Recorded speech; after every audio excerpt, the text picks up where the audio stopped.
On Christmas Day, I held a pregnancy report in my hand, full of excitement, as I hurried to share the good news with my boyfriend, Stephen Jones. But what I didn't expect was to overhear his conversation with two of his friends. "Stephen, you're not seriously planning to marry Cherry, are you? The eldest daughter of the Cooper family has her eyes on you. If you marry Giselle, you'll have everything." "Exactly, Stephen, this is your one and only chance." I stared at Stephen nervously, waiting for his response. After some time, he spoke, "I will break up with Cherry." At that moment, my heart shattered into pieces. I couldn't remember how I made it back home. Sitting alone in my apartment, Stephen's words kept replaying in my mind like a broken record. Stephen and I were college classmates. In my first year at university, I developed feelings for him. Knowing his family was struggling financially, I pretended to be a poor student too, just to ease his insecurity. Even after graduation, when my father urged me to return to the family business, I resolutely refused. I wanted to stay with Stephen and build a future together. But in the end, he betrayed me. I fell asleep on the couch, and when I woke up, Stephen had returned. The faint perfume lingered on him. I didn't have to ask to know he had been with Giselle. His eyes were conflicted as he looked at me, but all he said was, "I'm tired," before heading straight to the bedroom to rest. I sat in the living room in silence, watching his retreating figure. Then, I made an appointment for an abortion the following day and called my father. "Dad, I'm coming home," I said. My father was overjoyed. After all, he had been hoping for this moment for a long time. "Will you be bringing your boyfriend home with you this time?" he asked with a laugh. Hearing his question, I broke down in tears.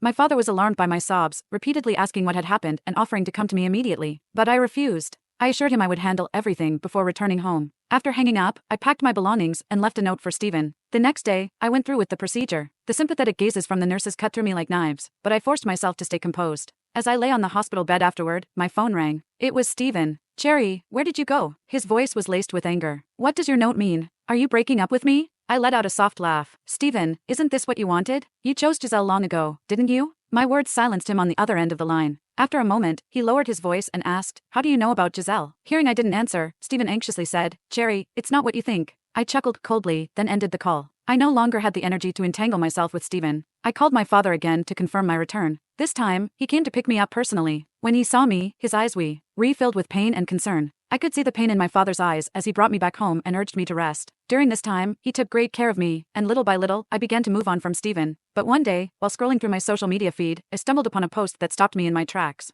It was a picture of Stephen and Giselle at their engagement party. In the photo, Giselle was heavily pregnant, holding onto Stephen's arm with a triumphant smile. I stared at her round belly and chuckled bitterly. So this was the truth, Stephen and Giselle had been together all along. She was already carrying his child. To keep me distracted, my father suggested I start working at the company. One day, my secretary informed me about an upcoming business gala that I needed to attend. I agreed without giving it much thought, never imagining that I would run into Stephen there. He arrived at the event with Giselle on his arm. When his eyes met mine, his expression turned complicated, while Giselle looked at me with unmistakable arrogance. "You must be Cherry Adams," she said, her tone condescending. I nodded. "Yes, that's me. I didn't expect your company to send you for this collaboration," Giselle sneered. "You know, I'm quite close with your company's CEO. In fact, the eldest daughter of your family is one of my best friends." I blinked at her, then smiled politely. Her claim was laughable. This was the first time I'd met her, so how could she claim that we were best friends? Besides, our family's status was leagues above hers. The Cooper family had begged for this collaboration, and even then, I wasn't sure if it would go through. As the wealthiest family in the province, we held all the cards. Giselle's display of superiority was clearly aimed at humiliating me, but I chose not to react. Behind me, my assistant seemed ready to speak up, but I motioned for her to stay quiet. Stephen walked over, his expression conflicted. "Cherry, why did you leave without a word?" I smiled faintly. "I was just making space for you and Giselle." My response made his face darken further. "Cherry, you know I came from the countryside," he said after a pause. "If I want a better life, I have to hold on to someone like Giselle." I nodded. "You're right. Your choice makes perfect sense." My calm acknowledgement seemed to unsettle him even more. "Cherry, after you left, I went looking for you," he said bitterly. "I know you went to the hospital." "Stephen, I'm grateful," I interrupted him coldly. "I realized back then that you weren't the right person for me. Walking away was the best decision I could have made. Otherwise, I'd probably end up being used by you until there was nothing left of me." My words struck a nerve, and his expression turned even uglier. I handed the rest of the evening's matters to my secretary and left the venue without another word. After I left, my secretary reported that Giselle continued her high-handed behavior, even going as far as publicly claiming to be my best friend. I laughed at the absurdity and instructed my secretary to tolerate her for now. As for the collaboration, as long as I'm here, it won't happen, I said decisively. That evening, Stephen called me. "Cherry, let's meet," he said. I rejected him without hesitation. "Stephen, there's nothing left for us to discuss." "Stephen, there's nothing left for us to discuss," I spoke coldly, my voice devoid of emotion. But on the other end of the line, Stephen responded quickly, "Cherry, you wouldn't want the collaboration between our families to fall through, would you?" I laughed at his words. Did he not realize that whether or not our companies collaborated was entirely up to me? Stephen had no leverage in this matter. What I didn't expect was that after I rejected him, he barged into my office the very next day. Mr. Jones, I said coolly, isn't it rather impolite of you to storm into my office uninvited? I gestured for my secretary to leave, leaving only the two of us in the room. Stephen's eyes reddened slightly as he looked at me. Cherry, when you left, I went looking for you. Did you abort our child? His voice trembled with anger. I stared at the fury in his eyes and laughed, incredulous. So this is why you're here? I said icily. You want an answer? Fine. I didn't want my child to grow up without a father. Does that satisfy you? My words seemed to drain the color from his face. Cherry, you and I both came from nothing. You know how hard it is for people like us to climb up the ladder, he said. I agreed to marry Giselle, but I never intended to give you up. His declaration was laughable. And what's your point? I asked, my voice cold and unyielding. Cherry, I still love you. I don't love Giselle, he said. If you come back, we can still have a future together, even have our child. My marriage to Giselle is just a stepping stone for us. Hearing his shameless justification, I couldn't help but laugh out loud. Leave, Stephen, I said, pointing to the door. He looked at me with desperation. Cherry, do you even know how close Giselle is to your company's boss?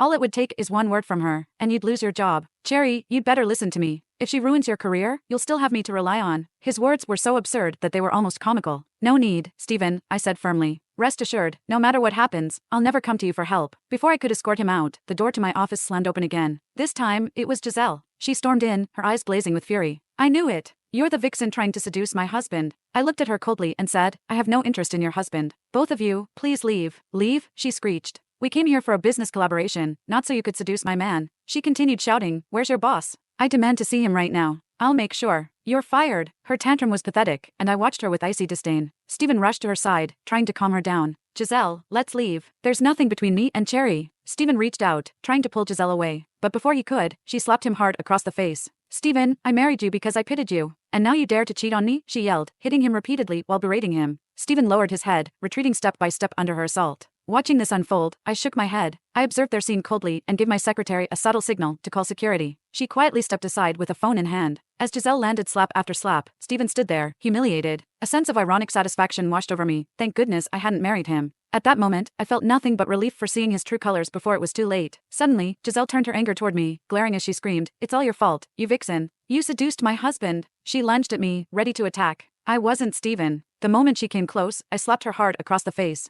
The slap echoed in the room. Both Giselle and Stephen froze in shock. Recovering first, Stephen grabbed my arm, his voice rising in anger. Cherry, what are you doing? Do you realize you just hit Giselle? You could lose your job for this. He glared at me, demanding, apologize to her now. I smiled faintly, pulling my arm free. She came at me first, I said calmly. Giselle, livid, screamed, I want to see your CEO. I'll make sure you're fired. She stared at me fiercely and shouted, You're dead, vixen. Her rage amused me, but I shook my head. My patience with these two was running out. Cherry, stop this nonsense. Stephen scolded. You don't know, do you? Giselle's best friend is the daughter of your company's boss. One word from her, and you're out. I narrowed my eyes at him. Are you sure about that? Last time I checked, I was my father's only child. When did I get a best friend? Moreover, if I were really close to Giselle, wouldn't she already know who I am? Just then, Giselle turned to my secretary, barking orders. Our family came here to collaborate. If you don't fire this woman today, we're pulling out of the deal. Understood, I said abruptly. She paused, looking smug, but I continued, from this moment on, the Adams family will never collaborate with the Cooper family again. Turning to my secretary, I added, spread the word, all business dealings with the Cooper family are terminated immediately. Yes, President Adams, my secretary replied crisply.